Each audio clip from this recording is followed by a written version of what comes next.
Yeah, Uncle David here, man. I'm so behind. PoE2 trailers. The third Edict, brand new act. Is it worth logging in? Is it time to log in? Tell me. I have called you here to save our people. I'm here. To save our way. Am I here to save you guys? Over the ages, we have known pain like no other. But we endured. And we became mighty. What is it, Moana? Now, We Seafarers now? dishonor our shores. And we have stood by, doing nothing. It's a boat. It's a boat league again. Hear my voice, ancestors. Is it the Show us your Takanui? strength. Show us the Karui. true way. Like the axe. Jade axe. I understand.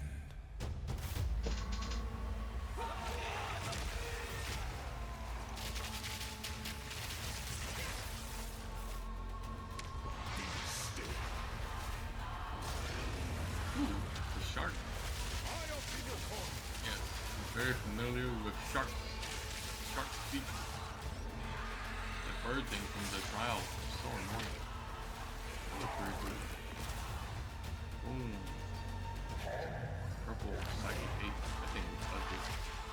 That monkey from the purple monkey from earlier reminds me of wait, why am I not maximizing? The true Lakura Makoi. Manui. Rise.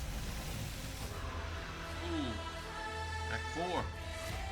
They're all over the ocean. 3 interlude acts. 35 new areas.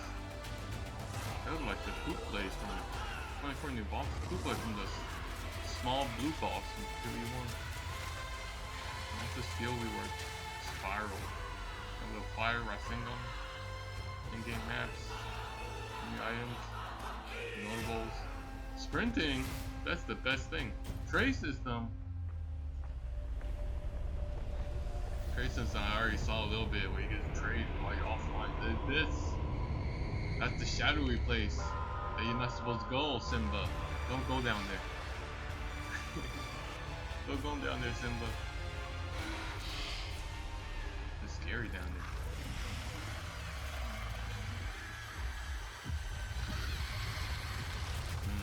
I like the sprint. I don't know. It's in the trade system. Everything else, eh. Are we logging in, boys? August 29. Oh god, August 29. Man, I worked that day. Do I need to take this day off? Hi, I'm Jonathan Rogers from Grinding Gear Games. Tell me, And Jonathan. welcome to GGG Live. Today we're going to show you an exclusive Jonathan reveal of what's Rogers. coming next for Path of That Exile reminds me 2. of Jolly Rogers. Twitch drops are enabled on today's live stream, so you'll be able to claim your Sun Priest's Incineration rare finisher effect by I following left the the phone instructions on while I below. was working. Now with Get that it. out of the way, let's get started. It's time to give you a teaser of what's coming in Path of Exile 2, the third Edict. What does Al Kaiser call that other guy? He always says his name, I forget. Zaki, that's what it was. Oh, Connery! like Jonathan Rogers. I have called you here to save our people. To save Wait. our way. Over the ages, we have known pain like no other. I've already seen this. I want to see the Purple Monkey game. Reminds me of the one of the 8 Kings from Rico. One of the 8 Kings.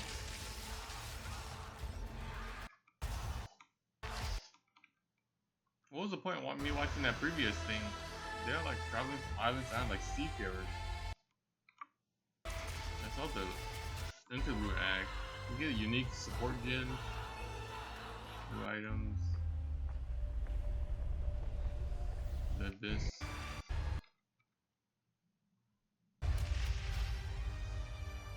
Why did they release the trailer of this Now, one? as you can see, there's a lot going on, and we have a lot to reveal today. I kind of We'll want to start start. by going Ooh. over Act 4, the next chapter in the Path of Oh Exile my 2 god, there's so story. much. But that's not all. There's also 3 new interlude acts to get you to endgame, Cruel which means we're difficulty removing Cruel removed? difficulty 2. After that, we'll be going through the massive changes to characters. I'm super excited to show you how I've overhauled the entire support gem So we system. don't have to added replay new the same skills, thing and twice yes, there are for the buffs. campaign. Next, we'll go over the Rise of the Abyssal, this season's exclusive league mechanic, and talk about the new rewards, crafting systems, They keep areas, saying and new, bosses but that it it's just the adds. same thing from PoE1. After that, it's on to changes we're making to the endgame. Then it's time to talk about items, crafting, Essence, and oh yeah, Omen. trade. That's going to be a big one. Yeah. We'll then go over our new supporter packs asynchronous and finish trade. up with a live Q&A session where Ziggy D will ask Path of Exile 2's game directors, myself, patch notes. They're not quite complete, but they should give you some nice details to chew on. Tell me what you guys are gonna play. We've got a lot to cover today, but If you're first, gonna play another at all. announcement. When the third Edict launches on the 29th, we'll be having a free weekend for Path of Exile 2.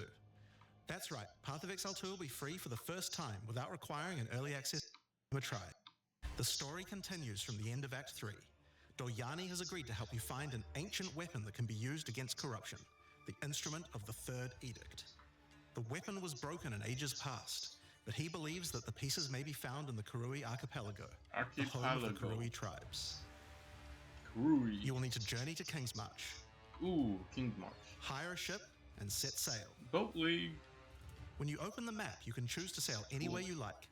Act 4 is completely non-linear. Anything more and like you can One visit Piece, the the islands more in I any order you like. choose. Will you visit the pristine beaches of Whakapanu Island? Wakapanu. The Karui whisper of a curse that afflicts all who travel there. Perhaps it's related to the weapon you seek.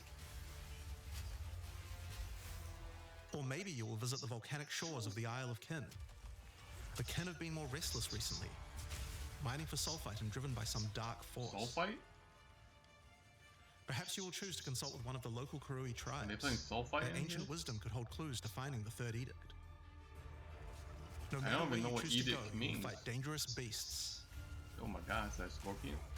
find fabulous treasures,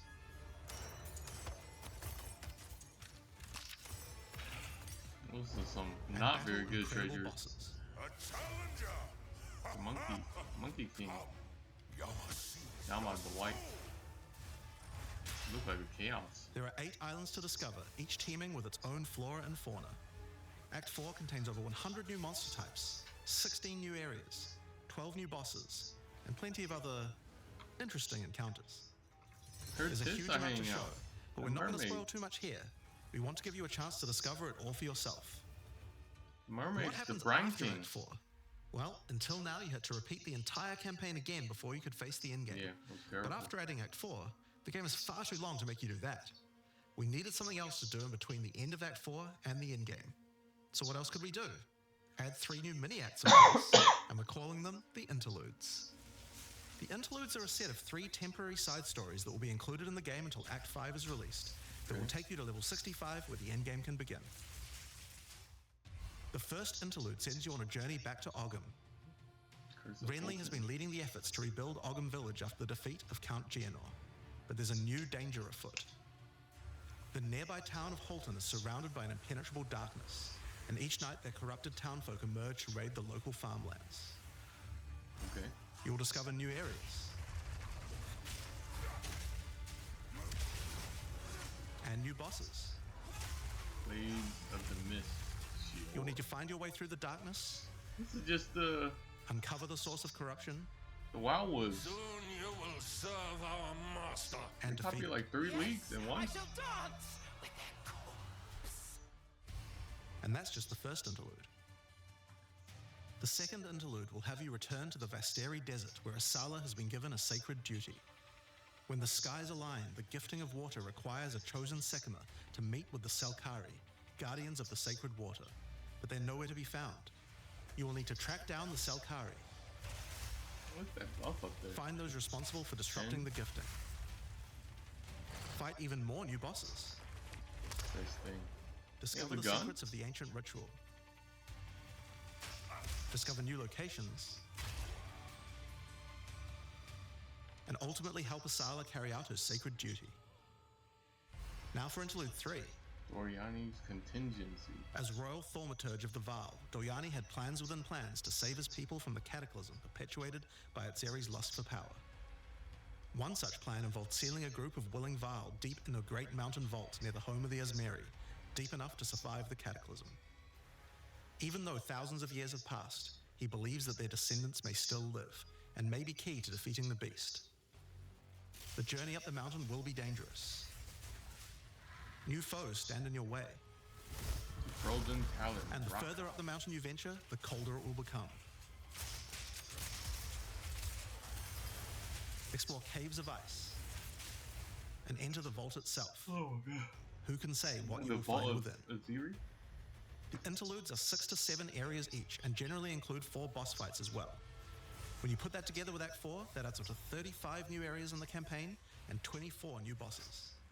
That's the It's worth making clear that the interludes are temporary. expedition boss. When Act 5 and 6 are added, the interludes will be going away. They put These are expedition side stories also? after all. But don't worry, the bosses and areas that make up the interlude are all part of the endgame. We're not just Sandworm going and to throw them Final away. Sting? And with that, we don't need cruel difficulty anymore. We do know that it was a pretty big chore to have to play through the campaign multiple times on each character. Sure was. And this was a huge reason that the campaign could feel like a bit of a slog when playing through again. But we do also have another new feature to address that particular concern as well. So let's talk about sprinting. Nice. What the best thing you can In add. 030, when you hold down the dodge roll button, your character will go into Oh, a sprint still not after they fast finish enough. the roll. This is available on all character classes, and there's no Nice. limitation on how long you can sprint for. The primary purpose of this feature is to make navigating areas faster when out of combat. Because of that, if you do take a hit while sprinting, you'll fall to the ground. You straight die. The best idea is to What? use a skill when you see monsters. That'll break you out of the sprint so you can engage with no danger. Is to Wait, use a what? skill when you see monsters. That'll break you out of the sprint so you can engage with no danger. If you do need to run away from monsters, just hold spacebar. You won't be vulnerable during the roll, and you're faster while sprinting than basically any monster in the game, allowing you to retreat from Nice. combat. Sprint is a pretty significant change to PoE2's gameplay. What I like most about it is that we can accelerate the pace of the game for those who want that, without having to compromise on PoE2's more visceral combat systems. Okay, so that's the new extensions to the campaign, but there's a whole giant league to play through as well. I'll leave that to Mark to talk about later. And that's because what I want to talk about now is the new stuff for your characters. Jolly And Rogers. probably one of the biggest new systems here is with the support gems. Now, support gems are one of the most interesting elements to creating a build. They're what enables so many interesting mechanics and different ways to play. But PoE2's support gem system has just never been quite right. One of the major issues is the limitation of only having one support gem of each type on your character. We didn't want builds to just become using the same 5 most powerful supports in every skill. The problem with this design, though, is that it's actually working against using multiple skills in your build. If you can only use each support gem on one skill, it means that you're encouraged to go all in on that one ability. Yep. And we want to encourage you to combo your abilities, something needed to change. So with that in mind, we've removed the restriction of having one of each support gem per character. You can now use as many copies as you like. What about This the should drastically Gem increase the Link amount of possible Legionnaire? builds and increase the amount of skill diversity. Like, Ascendancy lets you use multiple. What do they do to it? There are a lot of potential builds that suffered from the previous restriction. For example, a poison build previously couldn't add poison to more than one skill. They couldn't use stacking poison on more than one skill either. This severely limited your ability to combo with anything outside of the specifically designed poison archetype, but now you can. Many utility skills previously couldn't scale to endgame, because the supports that would make them scale were more useful to use on other skills. You would never speed up killing Palm with martial tempo, when you would much rather use it on your primary skill instead. There are more examples like this all over the place. In addition to that though, we thought there wasn't enough feeling of progression in the supports as you went through the game. There were only 3 tiers of supports, and many of the most important ones were given out at tier 1. Also, there were no strict upgrades, meaning that upgrading supports when you ran out of sockets required quite a lot of thinking. In order to solve these issues, we now also have multiple levels of many supports as you go through the game. Huh? For example, double barrel support gives you an extra bolt, but at the cost of 30% less reload speed. At tier 2, the penalty gets lowered to 20%. But then at tier 3, the support gem gets something new. It now reloads automatically when you heavy stun an enemy. In some cases, the highest tiers might work a little differently, and you'll have to decide if you like the upgrade or not, depending on your build. For example, rapid casting. The first couple of levels gives 15, then 20% increased cast speed. But then at tier 3, it changes to a new approach. For each different spell you cast in the last 8 seconds, you get 10% increased cast speed, which could be a so pretty big annoying. bonus if you use a lot of different spells. So that's pretty good for upgrades through the campaign, but we wanted to add a little more spice to the endgame for supports too. And that's where our new system, Lineage Supports, comes in. You can think of these like unique items, but for supports. There are supports that are only available at endgame, but they're much more powerful. Like Ratha's Assault. It's an upgraded version of Double Barrel that reloads your skill as you dodge roll, as well as increasing the number of bolts it can hold. But it does mean that it's the only way you can reload the skill now. Now, unlike regular supports, you can't find these through the uncut support gem. Just like unique items, many of these can be found from specific bosses. They changed the whole system so you can have unique support gems. And there's a ton in the regular drop pool too. They can add this. Some of them are fairly rare, +1. others fairly common. Diallo. Some of them are build defining. Others are just straight up power upgrades. Rockiados, great, and birds. All in all, there's around 40 lineage supports being added throughout the They can in-game. have unique So support there's a gems lot of in power to PoE find 1. out there. They can just add Now, it. the new support gems are certainly going to open up a lot of builds, but of course we have a huge range of improvements to individual character classes as well. As well as adding new skills, we had a big focus on buffing existing skills so that they can scale well into the endgame. There's a huge amount to cover here, so we're not going to discuss everything. We're just going to quick fire through some of the coolest changes. We wanted to make cold a more useful element on the Ranger, so we've expanded the cold tools available. As well as increasing its range, Escape Shot now creates fragments of ice whenever it hits the ground. Still useless. These fragments explode after a short time, making the skill better for killing groups of enemies. But not only that, we added an ice fragment support that creates more of them when killing frozen enemies. No, still useless. And a new buff skill called Ice Tip Arrows that allows all your arrows to create ice fragments. This already gives clear to rangers wanting to use ice, but to take further advantage of the ice fragments, Freezing Salvo has been upgraded to shoot additional cold arrows towards every fragment, giving you a nuke-like ability. We've also modified Snipe to consume frozen from enemies, dealing a huge amount more damage, giving you a nice ice single target option. And something you might notice about this is that the bonus is a lot higher against bosses. This is actually a change you'll see throughout the entire game. Since it's a lot harder to freeze a boss, you should get a bigger reward for it. Wow, I did like a third of its life. Another theme you'll see throughout the game is making movement feel better. Toxic Growth is a skill that was pretty cool, but a bit annoying to use with the jump that it had. Now Toxic Growth is a range skill, so you can spam it more easily. Quite a lot of AoE. And we've also added a new poison skill while we were at it, called Toxic Domain. It creates a small area around you that makes all your attacks create toxic growth pustules, but attached to monsters.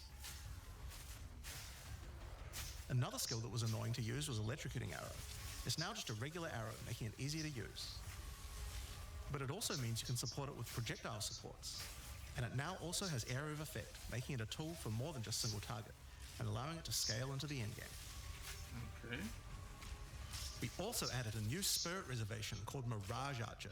Spirit? This is a meta skill that allows you to create shadowy clones of yourself to use a skill of your choice. Of course, one of the other big problems the Ranger had was survivability. Evasion was the weakest of the 3 defenses, and we wanted to change that. Pure evasion was bad. Currently, evasion doesn't evade all types of hits in the game, That's what so they you're still build vulnerable to evasion things like energy slams shield. or unblockable attacks. To make evasion characters more tanky, we're adding a new mechanic called Deflect. Like suppression? Unlike evasion, Deflect works on everything, and if you successfully deflect a hit, you take 40% less damage. Items can now give you a mob that gives you some amount of deflection based on your evasion. And there's a bunch of it available on the passive tree too. Oh. Deflection is rolled in addition to evasion, so this is an upgrade for regular hits too. With deflection rating? And unlike evasion, there's no maximum chance. You can reach 100% deflect against all hits if you spec into it enough. That's pretty Of cool. course, this is a buff that helps all dex characters, so the mercenary and the monk, but especially the huntress, are seeing big defense boosts from this as well. Energy shield and Speaking of defensive evasion is mechanics, probably still let's talk about better. block and parry. Now, one of the big concerns on the release of the Nobody huntress was parry parries. feeling unreliable. One of the big reasons for this is there's a lot of hits that are not blockable, and thus not parryable either. So a huge balance change we're making is that now everything is blockable, except for specifically unblockable red flash skills that bosses use. still not worth the effort. This makes parry much more reliable. And not only that, but to make block and parry nicer to use, you now also move faster than before while using these abilities. This is a massive buff to passive block as well. So to counter that, we did have to lower the max passive block a bit, but overall you should feel much safer. I forgot. I played the Huntress. Fire skills The on the spear warrior were lesson. not really cutting the mustard, so we decided we needed to upgrade a bunch of them, but also add some more as well. Let's start with a buff. Volcanic Fissure now branches into multiple fissures, giving it much more Volcanic clear Fissure was potential. in the game? Nobody We've used that also skill. added a new skill called Forge Hammer. This skill throws a molten hammer that does a slam at a distance. You can recall the hammer back by using the skill again if you like, but the cooler thing to do is to use a war cry near it. Using a war cry makes the hammer explode, making a bunch of volcanic fishes around. Volcanic That fishes looks cool. re-trigger when you slam them, so it's a great skill to make a flaming arena to fight a boss. We also buffed Perfect Strike to have a much larger area of effect, and changed Molten Blast to not always force you to move forward. Trust me, it feels These a are lot better two to more use now. meta skills. The skill now has massively boosted chance to ignite monsters as well. And you're going to want to ignite monsters due to a new glory skill called Ancestral Cry. Ancestral Cry charges up with glory by igniting monsters, invoking King Kaum's favor. After you do, use it to channel Kaum's ancestral power. Every attack will be ancestrally boosted with fire. Your very steps will explode, triggering volcanic fishes, and molten balls will erupt from your attacks. It looks cool, but it looks weak. Warrior shield skills were another area we wanted to improve. Now that we've got Sprint, we actually don't need to have a cooldown on shield charge anymore. Nice. It now also does more damage the further away you are when you use it. Shield wall got significantly upgraded AoE. Yeah, it got big. Also, you can shield charge right through it to trigger Oh. all the walls. That's cool too. We also added a new shield war cry. Fortifying Cry gives you a defensive buff, but it also builds up charge on your shield that empowers your other shield skills. And Magma Barrier now doesn't require timing in order to use. Just wait for your shield to charge up and block. Don't even know what that does anymore. Seismic Cry now stuns enemies that are primed for stun. And we changed the Sunder interaction with Armor Break. It now also gives a Sundered Armor debuff that makes enemies take 40% extra physical damage. Great for bosses. 4%, dude. Ancestral Warrior Totem has undergone some pretty significant changes too. We wanted the skill to feel more like using an ultimate, that summoning an ancestor to fight for you was a big deal. So we've changed this totem to require 3 endurance charges to summon, and massively buffed its damage. It also now scales your weapon damage too. How do you get endurance charges? Since there's no limit anymore, if you build around generating endurance charges, you can summon an entire forest of totems.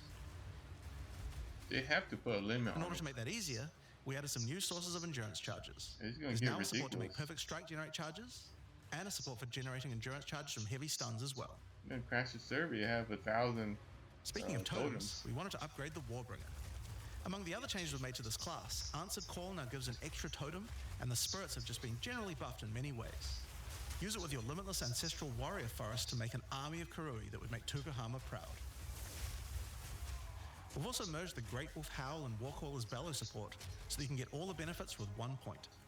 Nice. And Encased in Jade no longer removes the Jade when getting hit, making it a much better defense. Wow. It's not useless Next up, anymore. let's talk about accuracy. Accuracy was always intended to be something that warriors didn't need to care about very much so long as they're in close combat. But unfortunately, that's not currently the case. This was particularly annoying with skills like Bone Shatter, which you certainly don't want to mess with. So we significantly buffed your chance to hit at close ranges when you don't have much accuracy. Warriors shouldn't require any accuracy investment in order to hit with close range attacks now. We also wanted to improve armor. Now, one of the major weaknesses of armor is the inability to defend against elemental damage. In order to mitigate this, we're adding a lot more of the stat that allows your armor to defend against elemental damage. Nice. It's now available on items and in a lot Wow. more places on the passive tree. Wow, armor is actually viable? It didn't stop the armor One of the most depletion important improvements we've made in debuff. 030 is to declunk the action and flow of shooting crossbows. You can now reload crossbows without any movement penalty. Nice. But not only that, all skills that can be used while moving now slow you for a shorter amount of time. Nice. This change benefits everyone, not just crossbow skills. With both of these changes put together, the run and gun playstyle feels much better. It's hard to explain how important this change is for the feel of the class. The Mercenary is also a good chance to talk about how we're rebalancing to make comboing skills much better. Take Shock, for example. It buffs damage and lasts 4 seconds right now, but that isn't really giving you enough time to take advantage of it. If you're going to add a lightning skill into a build that otherwise wouldn't use one, we need to make mechanics like this much better. So we've increased shock duration on monsters to last 8 seconds. And skills like Plasma Blast, which are intended to be good at shocking enemies, So now increase slow. the damage bonus by a lot more. You'll find changes like this all around the game. Chill now lasts 8 seconds, giving you more of a reason to weave in cold damage. Freezing skills are better at freezing. Burning skills need to cause burns that last longer, but making skills like permafrost bolts and incendiary shot double down on how they're supposed to be used, it makes using them in your build alongside other skills It's still much more too likely. slow for me. We're also making sure to buff specific combos too. The freeze explosions from frag rounds now chain to nearby enemies. And using looks high cool. velocity rounds with armor break will now fragment the opponent's armor. This causes monsters to take a portion of high velocity rounds damage with every subsequent hit, even tiny pellets. So that means following up with a shotgun blast is way more effective. That was actually some Now good there's a aiming. lot more buffs to crossbow skills, but for now I'm just going to talk about the new one we added, the mortar cannon. This one lets you socket any grenade skill, and using it will summon a cannon which loads and then fires the grenade you choose. It's like artillery ballista. Another issue on the mercenary were banners. They were just not very good, so we're doing a big Banners upgrade within to the them. game? They now last longer, don't disappear when moving out of them, and we removed the Valor mechanic. They now just give a much more consistent and stronger buff, and you can use them when you get enough glory. On which, one of the main focuses was making various minion types more useful to use Ooh, together. minions. Melee minions in particular were just not that great compared They to were ranged terrible. ones. As a starting point, we just straight up removed the requirement for minions to have accuracy. Attack minions now always hit, which makes them way better. They still Brutes got get some blocked. good numeric buffs, but we also added a new command skill where they do a war cry that intimidates enemies and detonates any frozen monsters and allies around you in a big cold explosion. 8-second We've cooldown. also changed the Frost Mage's command skill to an ability that adds ice armor to your other minions, adding a layer of defense. And it makes them deal cold damage back to the attacker as well. The ice armor also makes the minion count as frozen, so the Brute's war cry can detonate them too. 12-second cooldown. Too Unearth slow. was changed to work on corpses of your dead skeletons, allowing you to summon the minions more easily in boss fights. And they also got a new jump ability, allowing them to get into combat faster. What? Ray Spectre. Spectre was also feeling pretty weak for the Wait, spirit how did they... boss what? fights. You need to Which- work on corpses of your dead skeletons, On allowing Earth. you to summon the minions more easily in boss fights. It can... Corpses of your dead skeletons, allowing you to summon the minions more easily in boss fights. On Earth was weak. They died if any And they hit. also got a new jump ability, allowing them to get into combat faster. They're not tanky enough just to stay alive. Ray Spectre was also feeling pretty weak for the spirit cost they have. Yep. To be honest, we were a little afraid of these when we first balanced them. We've both decreased the spirit cost for a large range of monsters, and have significantly increased Spectre damage too. They should feel a lot more impactful. There's also a lot of new spellcaster weapons with newer cult skills, but I'll just talk about one of them that I thought was particularly cool. The Reaping Staff is actually a wicked scythe that gives you a new ability called Reap. When an enemy is low in life, you can dash forward and rake enemies with the scythe to cull them instantly, healing you. It can also inflict critical weakness on enemies too. Now, there's a lot of balance changes in the Witcher's Ascendancy classes, but I'll just talk about two of them for now. On the Blood Mage, you were previously required Is critical changes in weakness the on Witcher's hit? You can still use Reap when they're on full life, right? Just for the critical weakness? For 6 seconds? Ascendancy classes, but I'll just talk about two of them for now. On the Blood Mage, you were previously required to spend your first points on Sanguimancy, It's terrible. which really was supposed to be the downside for being able to access the powerful abilities on the rest of the class. In order to make picking the Blood Mage a better early option, we've made Sanguimancy free, unlocking the power of the rest of the class immediately. On the Infernalist, the Demon form wasn't something... Wait, so you the just rest get of the- free Ascendancy? It's free to allocate? And they needed it though, because that first point was an absolute waste. class immediately. On the Infernalist, the Demon form wasn't something people were really using because you lost your weapon stats while transformed. Yep. Well, you no longer do, so it's a much better option now. Oh. Wow. Just On the straight Monk, up the free wind weapons. skills needed a big upgrade for sure. Staggering Palm can now stack up its duration if you use the skill multiple times in a row, so you can keep the effect of all your skills throwing up wind much more easily. Wind Blast had the purpose of building up to dazing an enemy, but dazing just wasn't worth all that effort. Now it just dazes on hit, meaning a single Wind Blast will make all your skills stun enemies more easily. Following up with Vaulting Impact on a dazed enemy previously did a bunch of stun. Now it allows you to break your enemy's stance. When their stance is broken, following up with a fast attack will do Break way their more damage. stance? A cool build that certain people always enjoyed in PoE1 was hand-to-hand combat. but until now we just didn't have a real way to make it viable. Well, that Hollow changes now. palm. The monk, as a true martial artist, now has the ability to learn the hollow palm Wait. technique, a keystone that lets you use all... This is all different. Last in PoE1, it's all deck space. Of course, while both of your hands are empty. As always, use unarmed attacks that will use course action in the game. Physically is based on skill. More attack speed, more per 25 item evasion rating on equipped armor item. Crit chance per 10 energy shield on equipped armor items. Attack speed and crit chance. Quarterstaff skills were unarmed. All quarterstaff attacks now have a special unarmed version, and you get further bonuses to all your attacks from stacking energy shield and evasion on your character. That's pretty cool. Was this like a new keystone we also added to the monk section of the tree is Walker of the Wilds. This changes mana leech to work with elemental damage instead of physical. That's cool. Which is pretty useful for all those elemental attacks the monk has, but it works well for the ranger too. Now, one of the least used ascendancy classes in the game is the Acolyte of Chayula, so we knew we needed to make some changes here. One of the key things we had to do was make the chaos damage that the Acolyte can do much more useful. So we've added a new skill, allowing chaos damage to ignite, shock, chill, and freeze, embracing the elemental prowess of the monk in a truly chaotic fashion. In addition, he can make all of his chaos damage leech. And we've buffed Into the Breach and Embrace the Darkness by moving the effects of the 4-point nodes into the base skills.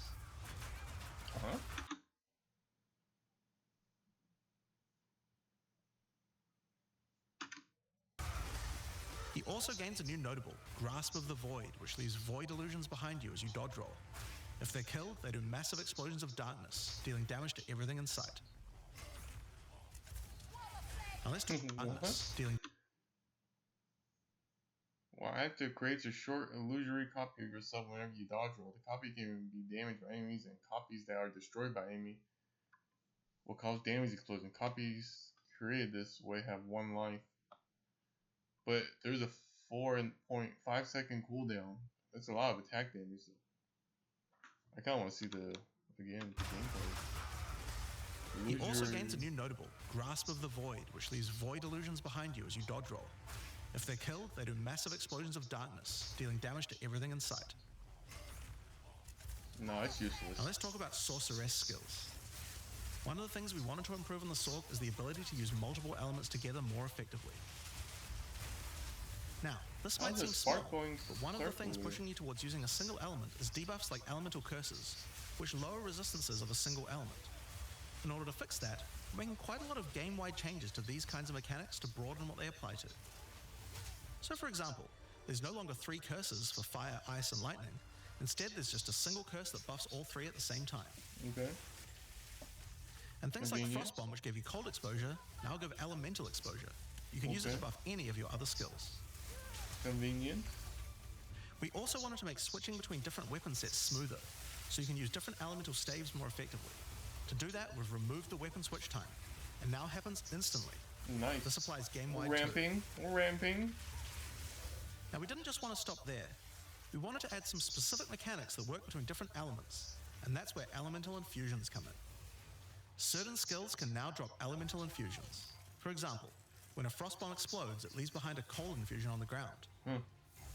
After picking it up, you can spend it on one of any number of different skills to transform how they work. That's cool. Spark will create a nova of cold infused projectiles. Ooh, tell me more. Ice Nova will leave a chilled area on the ground. Meh. And we also added a new low-level skill that fires ice shards. Use it with cold infusion though, and the ice shards will explode. Cool. Orb of Storms now generates lightning infusions when you cast enough spells near it. And that's all spells, by the way, not just lightning. Once you have one, you could cast a lightning flame wall, which adds both fire and lightning damage to all the projectiles that pass through it. Nice. Or power up Ember Fusillade with lightning, which will generate arcs to nearby enemies as each fireball hits. We're still ramping. There's so or much maybe go lightning now. on lightning with arc. This skill is now a projectile, and by infusing it, you can go full Palpatine. Palpatine. Get fire infusions by blowing up monsters with Living Bomb. Then use them with Comet to summon a giant fire meteor from the sky. Or use it with Firestorm, which transforms it from a small area into a much bigger one.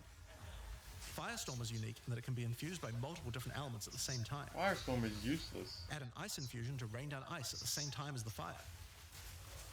No. And add lightning to add deadly strikes from the heavens into the mix. Or use it with all three to generate a storm that is truly apocalyptic. This one actually looks decent. Cold Snap has been simply turned into Snap. Previously you could use it to shatter ice, but now it works to detonate all of the different elemental ailments and makes them leave behind infusions. And just like how you could previously use it on Frostbolt, you can now also use it on Orb of Storms and Solar Orb to detonate those as well, which means you can create many infusions at once. Source's got so You many also have a buffs. Spirit Reservation skill and a support gem to help generate them too. On the passive tree, gem to help generate them too. If there's your remnants? This is called remnants? I thought they were called infusions. Fusion remnants, I see. Dang. On the passive tree, we've added quite a few new keystones to the Sorceress section. Here are a couple of examples. The Black Flame Covenant keystone converts your fire spells to chaos and causes your ignites to deal chaos damage. Okay. Your fire spells and ignites will also turn purple. The Ritual Cadence keystone causes your invocation skills to trigger more times, but makes them trigger periodically over a longer duration instead of one. Great for those auto bomber builds. Now, in addition to like skill auto changes, bombers. we've added a lot more options for the passive tree for each class. Yeah. Overall, there are more than 100 new notables on the tree, usually around 20 per class, along with smaller clusters as well. Check out the old version, and here's the new version. It's a lot more dense, and there's more interesting nodes than before. Now, we probably can't go through too many of these in the livestream, so I'll just show you one from each class's area of the tree. We tried to be a lot more thematic with the new nodes. So for example, the Molten One's Gift. It lets the benefit of Armor Break apply to your fire damage. That's cool. Or how about Last Stand, which gives you lots of stats as your situation becomes more and more desperate. A lot of these have themes aligning with Ascendancy classes. Like for the Gemling Legionnaire, for example. You have crystallized immunities, which makes you immune to different status ailments, depending on which support gem color you have socketed the most. Another Ascendancy class aligned notable is Sanguimatic Rituals. It allows arcane surges to generate life instead of mana, unlocking that support gem to be used with the Blood Mage Ascendancy. In the Sork area, you'll find these Archon nodes that allow you to convert all of your elemental damage to a specific element. You become a Lightning Archon nodes that allow you to convert... Lightning. In the Sork area, you'll find these Archon nodes that allow you to convert all of your elemental damage to a specific element. You become a Lightning Archon when you spend enough mana, after which all your skills will be converted to lightning, and you will do extra lightning damage as well. We have ones for cold and fire too, with different triggers. You don't transform? Here's another cool one. Elemental Practitioner gives crit bonuses if you've triggered a skill recently, while also making crits generate more energy for triggers. Or maybe you'd like the Great Boar. It gives you a reason to stack dexterity to make you tougher, giving a bonus to life and stun threshold. Or the Cunning Fox. It straight up gives you 5% quality to all your gems. Dude, that's good. Now, 5% another is so major low. change is attribute requirements. We felt like players probably had a few too many nodes and attributes and not enough in interesting passives. So we lowered attribute requirements by 25% across the board. Nice. It was a That big means you'll have problem. more points to spend on interesting notables rather than just needing to allocate more strength, dex, and int. Now, there are way more changes than just these. These are just some of the cooler ones we wanted to show off. But I'd say that's just about enough for now. We're not even half done yet. So I think it's time that we talk about the League, the rise of the Abyssal. And to do that, I'd like to hand things over to Mark. As you just saw, even though there are major changes to the campaign for this update, we want to make sure that every time you come back for an expansion, each area feels different with something extra going on. It is really important to make sure your experience when returning between expansions is fresh and filled with new content. And the way we did this was through leagues. Every expansion we make has a league, which not only has a fresh economy, but also has new content exclusively available in that league. So, let's delve into the details of what Path of Exile 2's first official league is bringing to the table. The Abyssal are a race that have mastery of forbidden magics and necromancy. They were thought to be extinct, but have merely been biding their time underground. You first encounter signs of the Abyssal in Clearfell, where you discover that during the night, weaker members of the Undead Legion have been attacking the encampment. The townsfolk require your help to investigate where the monsters are coming from and put a stop to their Reminds me of attacks. Diablo. Diablo 3. Ancient creatures lurking beneath the surface. As you proceed through Rayclast, you'll find fissures in the earth connected to larger pits. The monsters normally inhabiting the area are being affected by it, harmed by it even, having their souls eaten to strengthen the abyssal underground. As you defeat the monsters, the fissure closes and abyssal emerge, angered by you killing their food. Once all those fissures have been sealed, the pit activates, and more abyssal pour out. This is where the larger and more dangerous monsters reveal themselves, as hordes of abyssal spew out from the pit to take your soul. It looks exactly the same as If you kill a this. magic pack, then magic abyssal arise. If you kill a rare, then a rare monster will emerge from the pit, having absorbed some or all of its modifiers for itself. Huh? This means the monsters emerging will generally be more difficult and more rewarding, as each modifier gives better rewards. If you are able to kill them all, the pit will seal shut. As each pit is closed, it reveals a potential reward. Abyssal troves will rise up out of the pits, allowing you to get some epic loot. Gnawed Areas red. often contain many pits, with many fissures, and the amount goes up as you progress through the game, getting more intense. It doesn't stop there. When monster mods are absorbed, they have a chance to become infused with the dark necromancy, transforming them into abyssal modifiers. For example, you defeat this monster with the Mana Siphoner modifier. Their soul is eaten by the pit, and a rare monster emerges. The Mana Siphoner modifier has transformed into Soul Siphoner, and is now amplified in danger and reward. Got 2 layers. Wow, look at it. Massive tornado. Abyssal pits also interact with other monsters and mechanics. If you defeat a rogue exile that's near one, it'll be revived as a Lichborn that has multiple abyssal modifiers. Lichborn exiles even have their own unique jewel they can drop, if you are lucky enough to encounter and kill them. If an abyss spawns near a boss, killing it will summon a gigantic Giga Larvae creature. What the F? That's new. Monsters imprisoned in essences near abyssal pits are affected by the abyss too. They will come with an additional new essence item that can be used to craft your items. So, that's your bread and butter of the Abyssal League.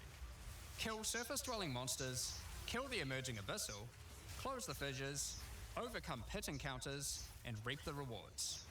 It is better There's a than lot more to this league, however. the Abyss and As you PoE1. complete abysses, you can find ancient pieces of bone, preserved from the remains of fallen Lichborn. These are one of the many rewards for your mission to seal the pits. You can use this on a rare item to imbue it with abyssal magic, adding a special hidden modifier to your item. But how do you reveal it? In Act 2 of the campaign, you'll encounter a new area. This area is overrun by the Abyssal and the Lost Men. After clearing through this area, you'll find the Well of Souls, a giant cavity with a massive vortex Well of of souls Ascension. swirling beneath you. So how do you reveal the mods on your abyssal-infused items? Obviously, just throw them in, right? Yes, that's exactly what you do. Before throwing it in, you are given the option of how you want to transform it, in the form of a choice of 3 different It's modifiers. just a veiled item. Once you've chosen your desired mod, throw it in, Do you where it have will to come absorb down the here to power do of the this? souls, and the ominous creature will then There's a retrieve it waypoint for you. this, right?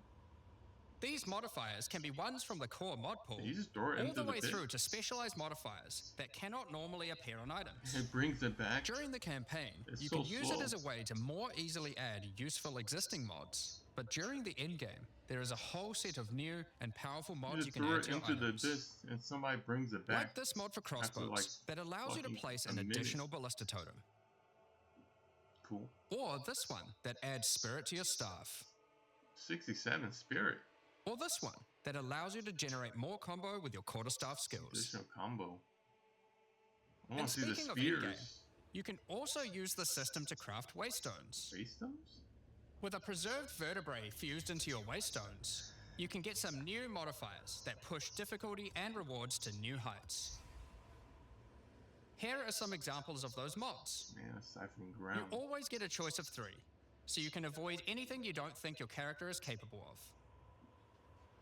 Union of Souls is terrible. With this modifier, the natural inhabitants of the area are all spawned near abysses, and there are up to 9 additional abyssal pits in the area, That's a making lot. it just a full-on abyss ruckus. Or this one, which causes the final abyssal pit in the area to always result in a boss encounter, Final be it one. either one underground or one that emerges out. Emerges out? There are dozens of these waystone modifiers in total you can get from this crafting. That covers the new crafting mechanic. So what's left? Well, we talked about how when closing pits you can get abyssal troves, but sometimes when closing an abyss, you'll reveal an underground cavern that leads to the abyssal depths. You jump After down. jumping into the depths, you'll find an abyssal city, swarming with legions of the undead. When underground, every single rare abyssal enemy will have an abyssal modifier. And at the end of the dungeon, you'll even find a rare with a more powerful Lichborn modifier. Once you're able to defeat this powerful rare, you can also find some nice rewards. Greater Orb of Aside from the Augmentation. entire area being valuable due to the abyssal modifiers on the monsters, it has its own specific drops too. One example is a set of lineage supports that can rarely be found in these depths, like Kurgel's Leash. Kurgel's Leash. This support empowers both you and your minions when you command them, granting unholy might to you both. What's Another only might do? depth-specific outcome The is a omen. set of omen-like items that amplify your abyssal crafting. Additionally, we're adding some new socketables that can drop from the abyssal depth. Omen's Gaze against parried enemies. Absolutely useless. Prevents 3% of deflected damage. That's useful. Also, actually put item evasion on equipped helmet. I don't think that's good. Take Ullaman's Gaze, which can be socketed into your armor. These are a bit special in that you can only have one equipped at a time, but give some pretty powerful effects. Think of them as almost a unique socketable for your equipment. Helmet might be okay. In the endgame, where you can still find depths, you also start to find a different type of underground chamber. In these areas, you'll find an ancient spire, a device being used by commanders of the abyssal factions to plunge Rayclast into a lightless void. Your goal is simple: kill this commander and destroy the spire. There are 4 bosses in the Abyss League, and there are some pretty cool uniques available from them. An example is this belt, It's just Darkness Darkness Enthroned. Enthroned. It's a repeat. It has 2 sockets. But hold on, socketables don't work on belts. Well, this belt has a special mod that allows it to count as a different slot for the purpose of socketables. This one, for example, counts as a helmet. I kind of want one that counts as a body armor. I wonder how rare that one is. Body armor. You can also find this unique jewel, Undying Hate. This jewel It's a transforms timeless part jewel. of your passive skill tree into an abyssal version. It's an abyss version And has of a multiple Legion depths. jewel. 5 The tributes. deeper it goes, the more of your passive tree is affected, allowing you to fulfill your fantasy of becoming part Abyssal Lich. Now, the last thing that Abyssal Commanders can drop is a Finger of the Lich. But what use do you have with a random undead finger? Well, the next time you return to the Well of Souls, with the finger in your inventory, your character will almost feel compelled. To do what, though, you might ask? To jump in. The items you threw in came back more powerful, right? So, what's the worst that could happen? Well, you will just have to find that one out for yourself. Cold Mac. Along with the That's introduction like the of Act Katarina 4 fight. and the interlude, Necromancer. we will be adding 25 new in-game Cold moves. Mac. These maps will contain all the new monsters and bosses we're adding, improving variety and giving you opportunities to experience the new boss fights many times. Let's take a look at some examples. Rock Pools is a map where you explore a shallow rocky coastline, surrounded by coral and filled with sirens. At the end is a giant Goblin King boss, ready to eat sulfite and squish you like a bug. We need a Goblin Slayer. Holton is an Ezomite township which has seen better days. Explore and clear the township to find a gothic, Reaper-like boss with the That's the ability to expedition manipulate boss. storms and fry you with both lightning and wither you with chaos. Given some of the new bosses added are a bit more epic, such as the Act boss and final bosses of each died. interlude part, it would be a bit of a waste to just use them as regular map bosses. Instead, we'll be adding some new mechanics to the Atlas that use them. These start appearing pretty fast into the endgame and will help bridge the gap until you do your pinnacle bosses. In the desert biome, you can encounter a wild sandstorm. 3 maps around the sandstorm contain a device you must activate. Upon doing this, the sandstorm's magic is disrupted, revealing the map inside and allowing you to access it and find the cause. This presents itself in the form of a boss, similar to the existing Citadel bosses. This boss is a Faradin Swordmaster, who has been blessed with the power of a Time Djinn, allowing him to take his swordsmanship to the next level by replicating himself, maneuvering rapidly, and severing the fabric of time itself with his powerful slashes. In the water biome, you'll encounter a giant maelstrom, Shark. where one of the maps surrounding the water biome connects to it, but the connection is obscured. You must run the maps nearby, hoping to find a beacon, which will remove the map maelstrom monster. and reveal the connection to that map. Another example is this Vaal vault in the mountain biome. But how do we get inside? Running the adjacent maps to it will yield a key, which you can then use to gain access to this vault. Or, you could just trade for one, I guess. Use the key to dispel the powerful force field surrounding it, leading to the Vaal Elite and their rewards inside. These all contain Uber versions of the Act 4 boss, and the bosses at the end of each part of the interlude. And each have their own exclusive drop pool of new lineage supports, which, as Jonathan spoke about earlier, are powerful support gems that modify your skills in pretty crazy ways. As an example of a lineage support which can come from the Faradin Swordmaster mentioned earlier, we have Garukan's Resolve, which causes your critical strikes to fork, but requires some mobility on your part to properly enable. Bifurcates? From the boss sealed, Wait, it what? requires some mobility on your part to properly enable. Attack critical hit chance with sword skills bifurcates.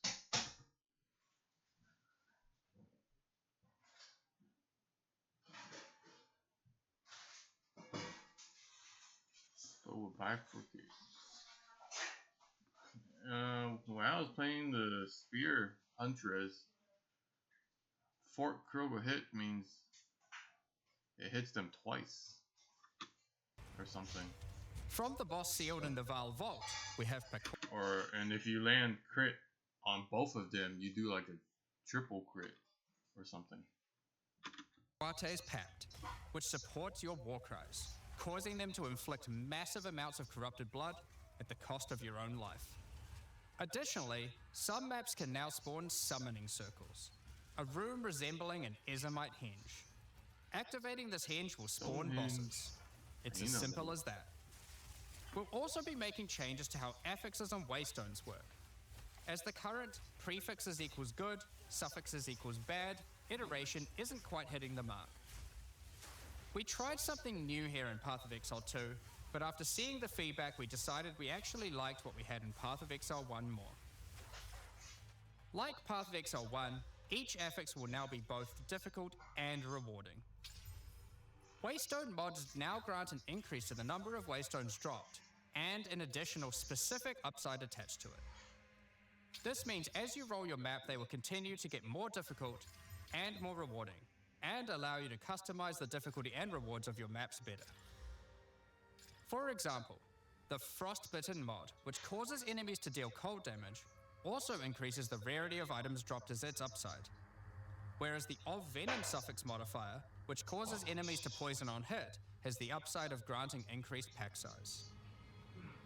Some maps will end up having a lot of rarity, some a lot of pack size, and others will just have a mixture of everything. Due to now having more modifiers granting difficulty, We will, of course, be reducing the difficulty per modifier to account for this. So, that's your Atlas, maps, and waystones, but what about Breach, Ritual, Pinnacle content, and others of the sort? We're making some changes around this too. The first change is that you'll now be able to invest 2 points into your specific League Atlas trees before having to run the Pinnacle content. There will be a specific objective for each type of content which grants you those points. For example, in the case of Delirium, it's simple. You just need to find and kill one of the bosses in a map, Omniophobia or Kosis. The rest of the points for each content come from the Pinnacle content, but we're making some changes to accessibility here too. Currently, access to most Pinnacle content requires the same key at the easiest and most difficult version of the content. This creates a negative feeling where at lower difficulties, instead of wanting to run the content, you're often better off just selling it to someone who can run it at maximum difficulty. To address this, each content will now drop splinters, which will not form into singular items. Instead of using the singular combined item in the realm gate, you can now just bring your splinters. Upon inserting the splinters into the realm gate, an interface will appear, allowing you to pick your difficulty, and you'll notice each difficulty has a different entry cost. This means if you want to run easier difficulties, it costs less, which also allows you to run this content much sooner into the endgame. That's a good change. Because these encounters now just require splinters, their corresponding Atlas tree no longer affects the difficulty of them, and has been changed to purely affect the content and maps on the Atlas. The Arbiter of Ash works a bit differently. Instead of requiring splinters, he still needs crisis fragments. We now have only 2 difficulties of the Arbiter. The first, requiring the existing fragments obtained from citadels. The second, Uber Arbiter, requires calamity fragments. These come from citadel bosses also, but only once you've allocated the maximum number of points in your boss Atlas tree, ensuring those citadels are at their highest difficulty level. Since we're talking about Pinnacle content, we also felt that the leveling curve in the late game was a bit too steep. We've smoothed this out a bit so that it's easier to get to the mid-90s. We've also added some new in-game unique items. Let's take a look at a couple. Thunderfist is a pair of gloves that grants Crackling Palm, a skill which empowers your unarmed attacks, granting the ability to call down the storms themselves on enemies you hit. Put simply, literally every monster you hit with your unarmed skills will be struck by powerful lightning. Pair this with the aforementioned Hollow Palm technique to embrace your true unarmed prowess in combat. Another unique we're adding is Henekura's Sight. Equip this amulet to be granted the power of the Mother of Death herself. Future past? This is reflected by granting you a skill called Foresight. While you have Foresight, your dodge roll no longer avoids hits. But instead, being hit while dodge rolling restores you to full life and makes you unable to die for a brief period of time. What's the cooldown? You'll notice when this does occur, a copy of your character appears and takes the full damage. This is you seeing that future, as if you hadn't been wearing the amulet. Ultimately, your in-game experience should be more streamlined. With new content to find, you'll be able to invest in your Atlas trees sooner, engage with Pinnacle content faster, have less FOMO running said Pinnacle content, reach higher levels easier, and do all of that while finding many new chase endgame items. Talking about finding items is one thing, but what about crafting them? We've taken a step back and looked at some of our crafting systems to make some notable improvements. Let's start with essences, which suffered from an issue where the regular essences were effectively useless and didn't give players the tools or excitement that a crafting system should provide. To alleviate these concerns, essences are being changed in a few ways. Firstly, they're being changed to function like regals and add specific modifiers with specific values, meaning you know exactly what you're going to get. We found that players were often bottlenecked by regal orbs when crafting in the campaign, so this helps to fill that gap, allowing you to better upgrade your items. For example, this Lesser Essence of Flames, which will be able to add a flat amount of fire damage to your magic martial weapons. Secondly, we're adding many more tiers. That Lesser Essence of Flames, for example, has a regular variant and a greater variant too. adding even more fire damage with each upgrade. The intention of this is so that when you find one early on, you don't worry about holding on to it till later to use on a higher level item. You should feel free to use them as they come to get powerful upgrades during the campaign. Lastly, our highest tier of essences, now called Perfect Essences, will function like a Chaos Orb instead of a Regal. So it will replace one of the modifiers on your rare items with the specified mod. Such as this Perfect Essence of Flames. You'll notice this one doesn't just add flat fire damage like the ones before it. The Perfect Essences often give something a bit different, with some opportunities to be pretty damn powerful. There are many different essences, each with many tiers, covering many of the more core modifiers you'd want on items early on, through to chase specialized ones for in-game. Speaking of in-game, we really wanted to expand our crafting options for late in-game crafting projects. You might have noticed that at in-game, you get way too many transmutes. Wouldn't it be nice if some of those didn't drop, but instead you got something a little more powerful? At higher levels, you can now find Greater Orb of Transmutation Is the third one? and Perfect Orb of Transmutation. These can be used on normal items to upgrade them to magic, ensuring that the modifier generated is of a minimum level. This is similar to how you find higher tier items on the ground, but for crafting. These higher tiers will also exist for Orb of Augmentation, Regal Orb, Exalted Orb, and Chaos Orb, meaning you can get all of the orbs required to take your item from normal rarity to a fully completed rare with guaranteed high tier mods. On top of these new core crafting currencies, we wanted to make sure there are powerful crafting bases to use them on. Now in endgame, you can start to find exceptional items. These are items that drop at normal rarity and are perfect for your from-scratch crafting projects. They can come with extra quality, up to 30%, or an additional socket to use your crafting socketables in. And yes, they can be corrupted for yet another socket. You can also get exceptional unique items. To add even further to Exceptional unique items.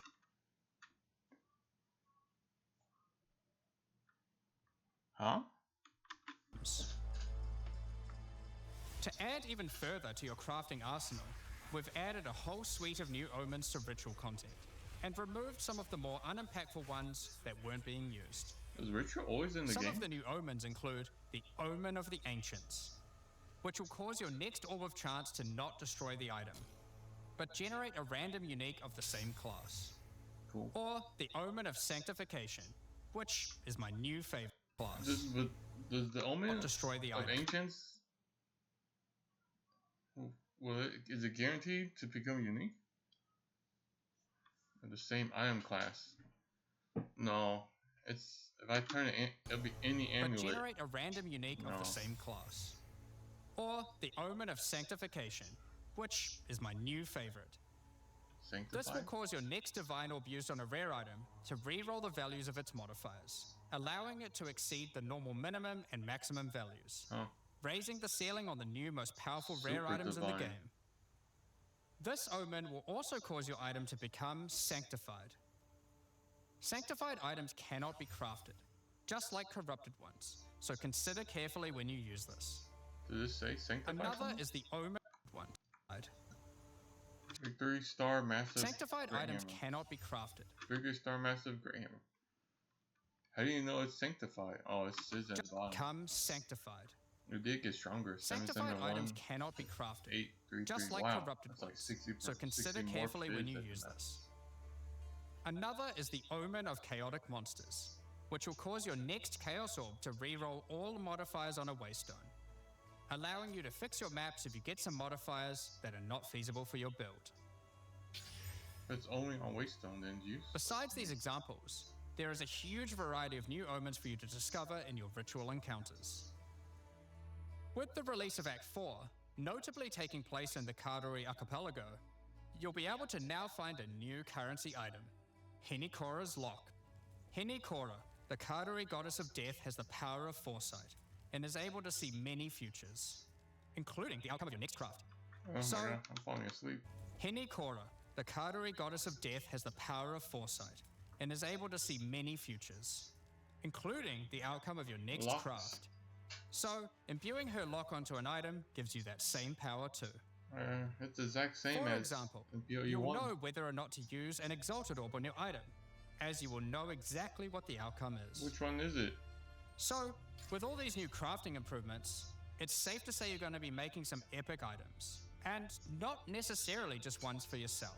So given that, it's time to talk about a massive one. Yes. Trade. They need to put this in PoE1. It's finally here. Yep, The moment finally. we've all been waiting for. Fully apex. asynchronous trade. Asynchronous trade. Over the years, the way players trade with each other in Path of Exile 1 has morphed from using the forums, through to the in-game chat, all the way through to using the website. These systems, in all their iterations, work for a while, but with each iteration new problems eventually reveal themselves. Be it requiring you to be in your hideout too much instead of out there killing monsters, or never getting responses from people who are either AFK or just can't be bothered. In order to finally solve this, and this has been a long time coming, we're adding a new system that allows you to buy items from other players without requiring the seller to be present. It's a lot of gold. They can continue farming, killing monsters, AFK as Thank they God. please, Amazing. and can even be offline. With the introduction of King's March in Act 4, you will encounter Ange, Boat League. assistant Again. to Rog in the Meridian Free Traders Company. Over the last 2 decades or so, since Path of Exile 1's storyline, Faustus has handed down his knowledge and expertise to Ange, and she is now ready to take over his business. If you have a hideout unlocked already, you can immediately invite her there. If you don't have a hideout yet, you will need to acquire one. You can do this by completing a quest to defeat one of the bosses inhabiting an island in Act 4, allowing you then to take a slice of it for yourself, making it your new home and base of operations. Once invited to your hideout, she will now serve as operating your currency exchange, but also serve as the figurehead in your new trading empire. So, how does this new system work? In the existing trade system, you would list items for sale in premium stash tabs. In the trade system. So, how does this new system work? In the existing trade system, you would list items for sale in premium stash tabs. And then when someone wanted one, you'd have to take it out for yourself and trade it to them. Now, instead of using those, you can give your items to Ange so she can sell them for you. Each item must have a price set. The prices are set using in-game currency items, such as Exalted Orbs or Chaos Orbs. Once a price is set, other players will be able to find the item by searching for it on the trade website. Once a desired item has been found, you can hit a button, which will instantly teleport your character in-game to their hideout. Then, you can immediately purchase the item. Ooh. And while there, if you want, browse their other goods, in case there's a good deal someone else hasn't yet discovered. Nice. You'll notice that as a buyer, on top of the currency the seller set for the price, it also costs gold to purchase an item, as Ange has bills to pay after all. As a seller, you'll immediately receive a notification when an item of yours is sold, and can also see an effect above Ange in your hideout when she has unclaimed currency. Just go talk to her, claim your currency, and continue playing at your leisure. As many people already acquired premium stash tabs for the purpose of the trade system, we wanted to add a way for you to convert your existing tabs to merchants tabs. Oh my god, I can't stay awake. As many people already acquired premium stash tabs for the purpose of the trade system, we wanted to add a way for you to convert your existing tabs to merchants tabs, if you want. You can do that here, on the website, but only if you purchase those tabs before the release of the third edict. To clarify, the existing trade system will remain fully intact, so your premium stash tabs will not lose any of Do their we get a functionality. mercenary? We just figured Trade people tab? might want to switch over to this new system. Do they give you one? We expect a lot of feedback around this new system and are looking forward to trying it out with you. As we are not able to test internally with an entire, thriving economy, There will certainly be some kinks to work There out. will be some problems. Based on how the system goes, we will be adding it to Path of Exile 1 when ready, so any of the tabs you purchase will also be usable there later. Next up, we're going to be talking about our new supporter packs. I don't care about support packs. Today, we're launching 2 new series of supporter packs, the Justice and Trathan Executioner packs. Each tier contains the pack's full face value in points, alongside several exclusive microtransactions. As always, the microtransactions in these packs are purely cosmetic and do not affect your character's power or progression in any way. The Justice series of supporter packs contains 6 exclusive microtransactions. Claim glory after defeating enemies, or inspire your allies by calling down the Banner of Justice portal.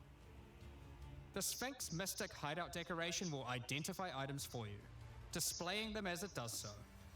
This ancient creature has been presented with many items over the eons, so has some strong expressions to make on the quality of your wares.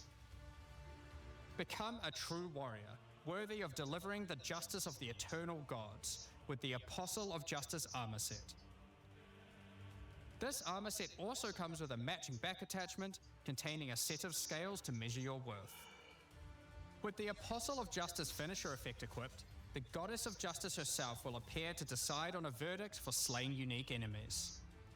Witness as she decides the fate of your slain foes. Will they ascend to be amongst the gods or be banished to the underworld? The Griffin fledgling pet will be your courageous companion as you journey throughout Rayclast. Take your place in the skies in the Plateau of the Gods hideout. I like it. This hideout comes with many different sections for I like setting it a up your lot. home or base of operations. It's like ancient Rome. In order to travel between them, you simply just need to walk off the edge. Like a true eternal god, you can float between the mountains on the clouds themselves. What? That's cool. The Trathan Executioner pack series also contains 6 exclusive microtransactions. The Trathan Executioner finisher effect is a brutal display of Trathan might, crushing slain unique enemies as if they were bugs beneath your heel. As a Trathan Executioner, you're the perfect master for the ever-hungry carrion raptor pet. It has taken a particular liking to the taste of other pets, and at your command it will swoop down and eviscerate them, Not the Griffin. proceeding to satisfy its hunger by feeding on their corpse. Not the Griffin. The nobles of the 4 major Trathan houses had their mercenaries, but if their hired hands became notably irritating, they'd have to call in the Trathan Executioners.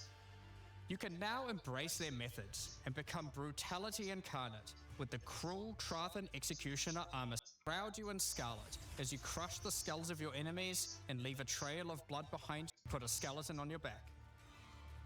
Be bathed in blood as you mutilate monsters with the cruel Trathan Executioner character effect. The swirling blood increases in volume as your spree of slaughter continues. Both this effect and the cloak use the same kill streak for tracking how much blood is shown. After a long and tiring day of executions, enjoy a relaxing game of dice with the Goblin Gambler's Hideout decoration. They'll definitely be playing fair, right? The Pulverizer map device brings a horrid efficiency to punishing the damned of Trathis. Each map you open will execute the next victims. This map device in its true ruthlessness tracks the total number of monsters killed, your kills per second, and your largest kill streak up to the point of the map being completed. This is then displayed on a leaderboard so you can take a measure of you and your friends' violence at the end of each map. Additionally, any microtransactions from the supporter packs will be made available for use in Path of Exile 1. Oh my god, that ended abruptly. Alright, I need to go sleep. Alright, see you guys.